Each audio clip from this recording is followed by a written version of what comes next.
السلام علیکم دوستو، میں عبدالجواد سمرو حاضر ہوں آج کے بلاگ کے ساتھ آپ کے programme behind the news with Abdul Jawad Samroo. آج کی سب سے جو عام خبر ہے وہ سارا دن جو تمام چینلز پہ چل رہی ہے، اور وہ ایک ہی مین خبر ہے، وہ تھی عمران خان کی لانگ مارچ کی ابتدا جو آج لاہور سے شروع ہوا ہے۔ لیکن لانگ مارچ شروع ہونے سے پہلے یعنی صبح ہی ایک پنجاب اسمبلی کے تحریک انصاف کے ایم پی اے جو آزاد امیدوار منتخب ہوئے تھے لغاری صاحب مظفر گڑھ سے، انہوں نے پارٹی سے علیحدگی کا اعلان کیا اور پریس کانفرنس میں کہا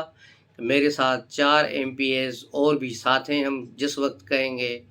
اس وقت ریزائن کر دیں گے۔ تو 5 پی ٹی آئی کے اراکین نے آج بغاوت کر دی ہے،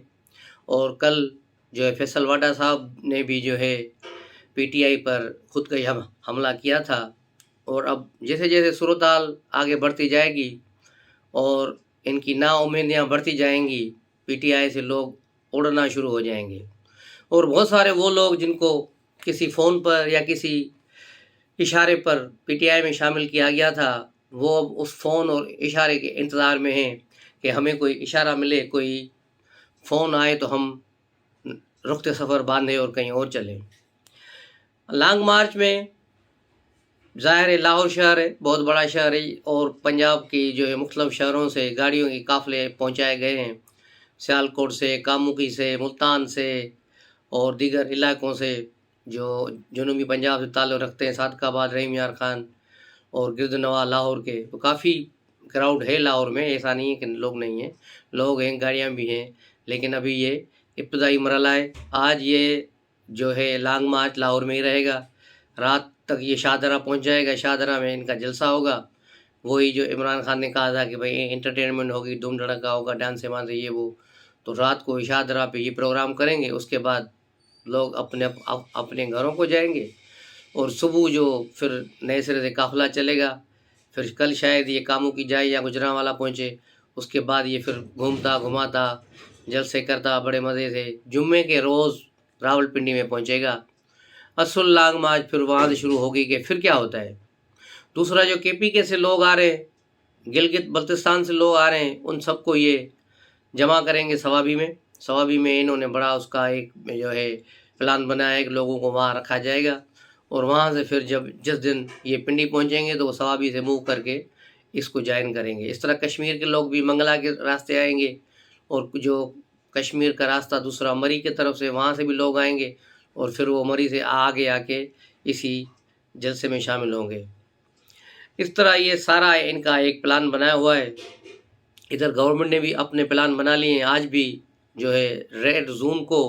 اور ڈی چوک کے اطراف جو سڑکیں ہیں ساری بند کر دی گئی ہیں، سرینا چوک سے صرف ایک سڑک کھول دی گئی ہے F6 سے جو جاتی ہے پارلیمنٹ کو اور سیکریٹریٹ کو، جہاں سے ملازمین کو اور جو وہاں جانے والے ہیں ان کو کارڈ دیکھنے بعد چھوڑا جاتا ہے۔ اب یہ دیکھنا ہے کہ گورنمنٹ ان کو H9 کے پارک میں جلسہ کرنے دیتی ہے یا نہیں دیتی، کیونکہ جو انہوں نے اپنی پی ٹی آئی والوں نے اپلیکیشن دی ہے اس میں یہ بات کلیئر لکھی ہوئی ہے کہ ہم وہاں جلسہ بھی کریں گے، ابلیغ سٹنگ کریں گے، یعنی وہاں دھرنا بھی دیں گے۔ تو شاید ان کو دھرنے کی اجازت نہ ملے، جلسے کی اجازت مل جائے گی۔ ابھی تھوڑی دیر پہلے رانا ثنا بھی اپنی ایک پریس کانفرنس کر رہے تھے، اس میں بھی انہوں نے کہا تھا کہ ماضی میں بھی انہوں نے گورنمنٹ کے ساتھ معاہدے کر کے اس پر عمل نہیں کیا، تو اس کی کسی بھی بات پر اعتبار نہیں کیا جا سکتا۔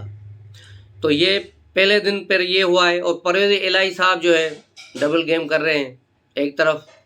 ان کے ساتھ ہیں پریس کانفرنس میں بھی پی ٹی آئی کے ساتھ ہیں، دوسری طرف انتظامیہ کو وہ اشاروں میں کہہ رہے ہیں کہ بھائی جاگتے رہنا،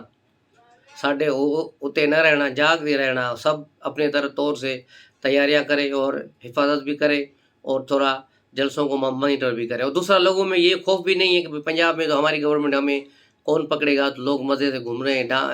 پروگرام دیکھ رہے ہیں، بڑے اسپیڈ سے ڈسکو بج رہے ہیں، گاڑیوں میں چل رہے ہیں۔ لیکن اس کی جگہ اگر وہاں پنجاب میں دوسری گورنمنٹ ہوتی تو شاید پھر آج صورتحال کوئی دوسری ہوتی۔ لانگ مارچ کے بعد ایجنسیوں کی جو رپورٹ آئی ہے آج صبح جو بتائی گئی کہ اس کے پی ٹی آئی کے جو لوگ ہیں اس میں جو کے پی کے سے لوگ لائے جا رہے ہیں باڑہ سے اور دوسری جگہوں سے، اس میں کچھ ہتھیار بند لوگ ہوں گے، ہتھیار بند گروہ بھی آ رہے ہیں، اور ان لوگوں کو روکنا بہت ضروری ہے، اور ہو سکتا ہے کوئی وہ ان میں سے کوئی حرکت کرے اور گڑبڑ کر دے، تو اس چیزوں کو بھی دیکھنا ہے کہ آگے جل کے کیا کرنا ہے۔ اس کے علاوہ شاہ محمود قریشی کو بھی ایف آئی اے نے طلب کر لیا ہے۔ کل 12 بجے سائفر والے کیس میں سیکریٹری جو ہے خارجہ کو پہلے ہی انہوں نے طلب کیا تھا، اس کی اسٹیٹمنٹ ریکارڈ کی گئی ہے۔ اب اس کی اسٹیٹمنٹ کی ریکارڈنگ کی روشنی میں اس کے جو جواب آتے ہیں، اس کی روشنی میں پھر شاہ محمود قریشی جو فارن منسٹر تھے اس وقت، اس کو بھی طلب کیا گیا ہے کل کہ آپ بھی آئیں اور ہمارے سوالوں کو جوابات دیں، جو سیکریٹری خارجہ نے کوسچن اٹھائے ہیں ان کا بھی جواب دیں۔ اس طرح ان کی طرف اب گھیرا تنگ ہوتا جا رہا ہے۔ جس طرح کل D G I S P R اور D G I S I کی جو پریس کانفرنس ہوئی، اس کے بعد سے پی ٹی آئی کے لوگ جو ہے صدمے میں چلے گئے ہیں۔ جن لوگوں کو تھوڑا بہت آسرا امید دلائی جا رہی تھی، تو وہ لوگ بھی جو ہے اب اس سے دور چلے گئے ہیں کہ اب کیا ہوگا۔ اب آپ نے دیکھا کہ اس کے کنٹینر پہ جو شاہ محمود قریشی دوسرے لوگ کھڑے ہیں، لیکن ان کے چہروں پر وہ ولولہ، وہ ایک جو تحریک کا جذبہ ہوتا ہے، وہ کچھ بھی نظر نہیں آ رہا۔ وہ ایسے لگ رہا ہے جیسے جبراً وہاں لا کر کھڑے کیے گئے ہوں، اور ان کے چہروں پر مایوسی اور ہوائیاں اڑ رہی ہیں۔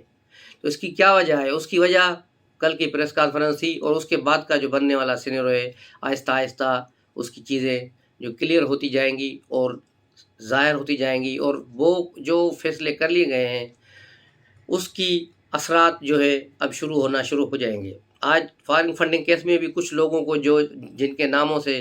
جعلی اکاؤنٹ کھول کر وہاں تحریک انصاف کے اور انصاف ٹرسٹ کے اکاؤنٹ کھول کے پھر جمع کیے گئے تھے،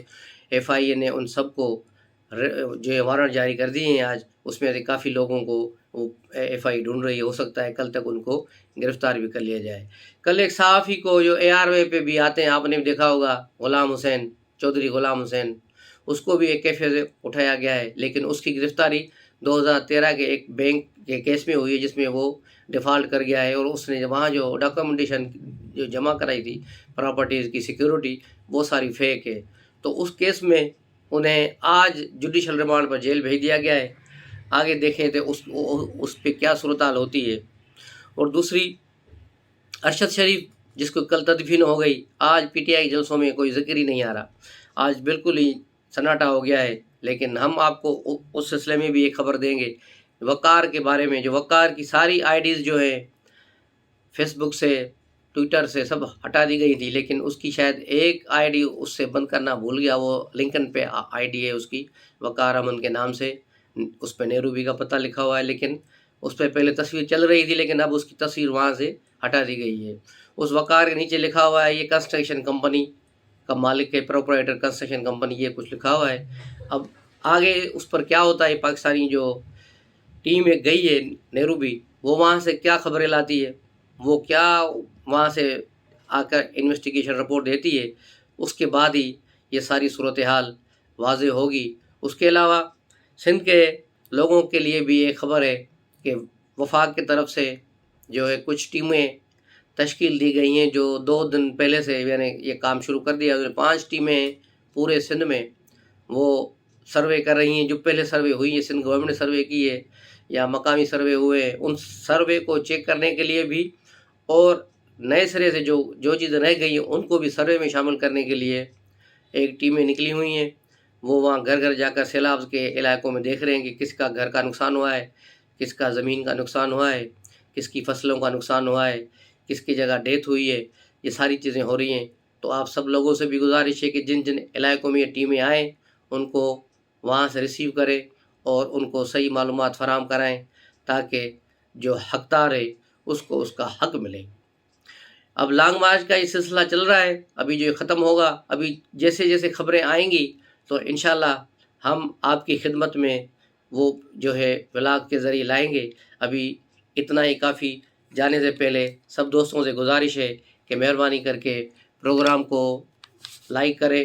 اور سبسکرائب کریں، اور اپنے دوستوں میں اس کو